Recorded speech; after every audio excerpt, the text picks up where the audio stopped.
In July 2018, on my way to work, I had a car accident, and it was a pretty life-changing accident because it's what broke my spine and I became paralysed. How I broke my spine is actually from the seatbelt, because I fractured it by bending completely into my lap, and then my head into my lap and then completely up, because no airbags went off. But airbags not going off sounds bad, but it could have potentially saved my life, because the top of the car, because the car rolled, it caved in, and that's what I got my head injury from. If I had been up straight, it could have done more damage to my head, made me even more brain damage, or worse, meant my death, which I'll take spinal injury over death any day. I ended up with a T4 injury to my spine, and I fractured my C1, and I broke my left clavicle and left ribs. Also had a brain injury because the roof caved in, but luckily only my memory was affected. But it does mean I don't remember ICU or the accident or the first few months of my hospital experience. One thing I found really challenging was knowing what my family had to go through. I don't remember ICU, but they all do. They saw me at my worst. They didn't know what was going to happen. They were told I was going to be brain damaged. They were told I was going to die. And they've always been so strong, and they made sure they were always positive and happy around me. And I'm so grateful for them, and I'm so lucky to have them.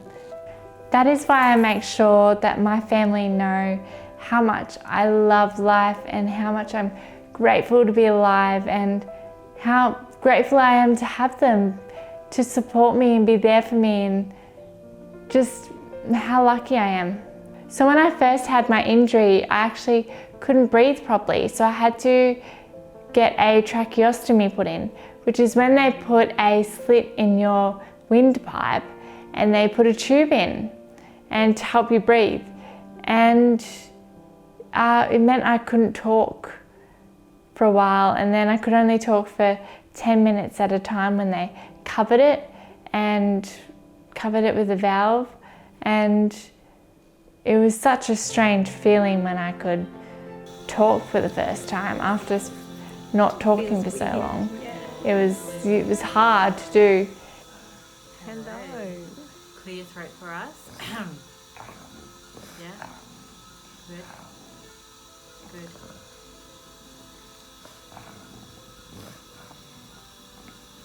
Okay. Is there anything else you can say? Say, I love you, Mum. Good. I love you too. You're doing really well. That's good. You don't know what to say. That's all right. That's okay.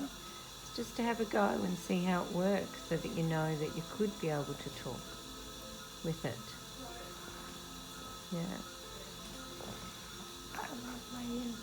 Ah, there's your voice. Fabulous.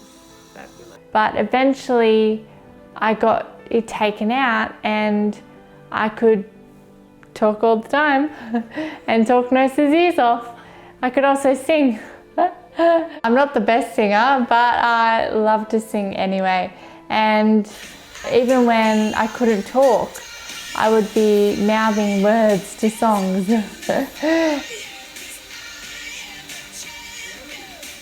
And then when I could talk and I could sing, there was actually a music therapist that came around with their guitars, and we would sing my favourite songs, and it was so much fun. I loved it.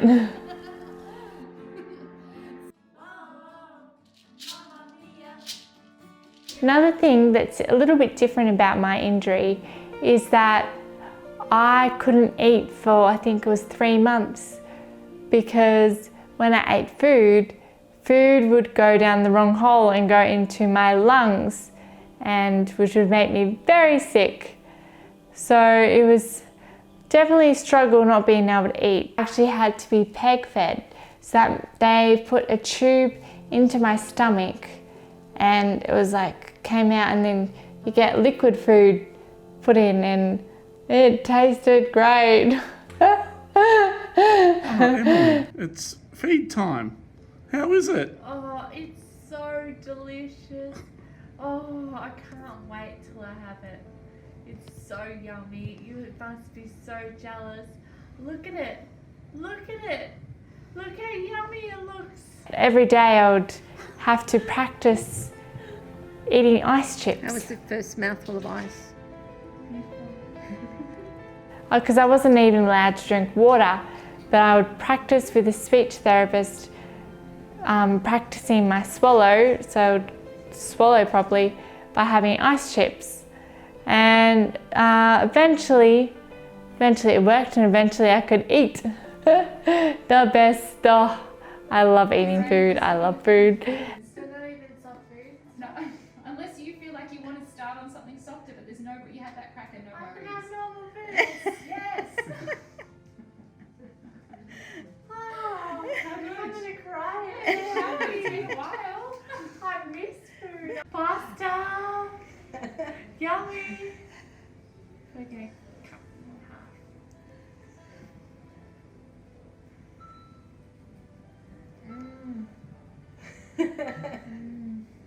And my first meal was a bowl of pasta, as every good Italian's first choice of meal would be.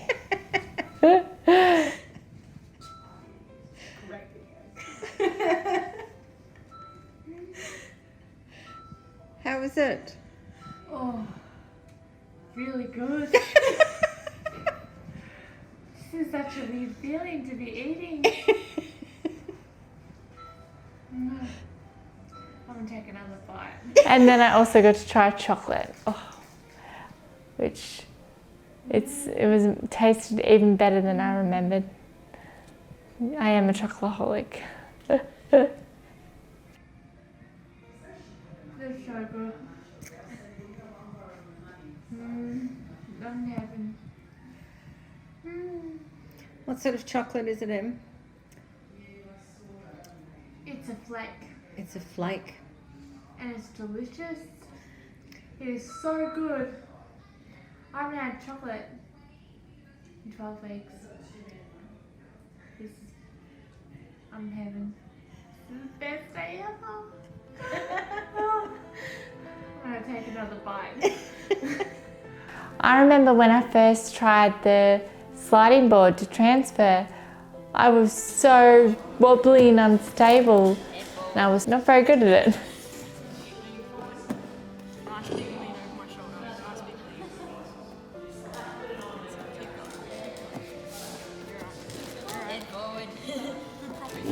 But now I can lift transfer, and it's so much easier. I've gotten so much stronger. I was so weak in the beginning. I've improved so much in wheelchair skills that I can do wheelies everywhere now. I can go on a Saturday night out on the dance floor and do some wheelies and do some dance moves. So that's fun. I often get asked, how are you so positive? And there's been some tough times. I mean, most of the time I'm pretty happy and playing jokes and laughing, but I have had some tough times. It's challenging being paralysed. I cried when I realised I couldn't play netball with my old team again. And I cried when I realised I couldn't get 8 hours sleep because of bladder routines. The fun life of having a spinal injury, that there's so much that I just didn't know. I thought, oh, they just can't walk, but there's so much involved, and it's a lot to learn and just a lot different, and those things are challenging. Not having control of your bowel and bladder, that's something that's the worst thing about being paralysed, I think, is you don't have control of your bowel and bladder. Yeah. Overall, I was in hospital for 7 months.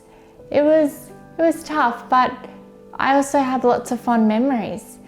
I remember the countless of people that coming in to see me and coming to spend time with me. All up, I had 4 days without any visitors. And it was so many different people, and I'm so lucky to have all the people that came to visit me. It really brought me so much joy and made things so much easier, knowing I was loved by so many people. So I actually spent my 25th birthday in 3 North Hospital, and you would imagine it wouldn't be very good, but it was actually one of my happiest memories while I was in hospital, because the nurses, they were amazing. The night nurses blew up gloves like balloons, so I woke up to all these gloves all over my room. And then they painted my nails, so I looked really nice. I got presents from nurses and presents from family, presents from friends, and family and friends came to spend it with me, and it was so much fun. I felt so loved. I felt it was really great. So one of my goals was to go home for Christmas and eat food. Eat food at Christmas, which I got to achieve both of those goals. And I remember Christmas Day, my family carrying me into the pool for the first time. That was such a great, it was so fun. I'm so thankful to my family for doing that for me, and I felt so lucky to have them, and that moment it felt amazing. I had so many people who loved me, lifting me up and supporting me, that I knew no matter what, that I would be okay, because I would always have people there for me, ready to help me or make me smile. As I became better, I got more involved with the different activities they offered at the rehab. I would play table tennis, I would play tennis, that was so much fun, and I would use the basketball court and play basketball with my friends. I would do all different things. There's so many different activities, and they even did outings. And I remember when I got to go to the beach, I got to go in the water. I was the only one that went in the water, but it was so much fun. I loved it.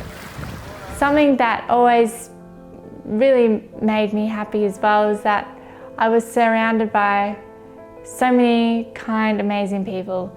The nurses, they are incredible people. To do what they do, and they always have smiles on their faces. They've really brought so much joy to me, and I think they are amazing people, and I have a new respect for nurses, and I'm just so grateful for everything they did. There are times that I get sad, but I don't dwell in it and I don't sit in it. I accept it and then bring on the new day, new adventures, new things to do. And I feel like I still have a lot of things left to do. And although I'm paralysed and it's hard, it does not mean my life is over, and I'm never going to give up living the life I want to live. Why are you videoing me? You might want to see it one day. Hi Emily, you never give up. I don't know.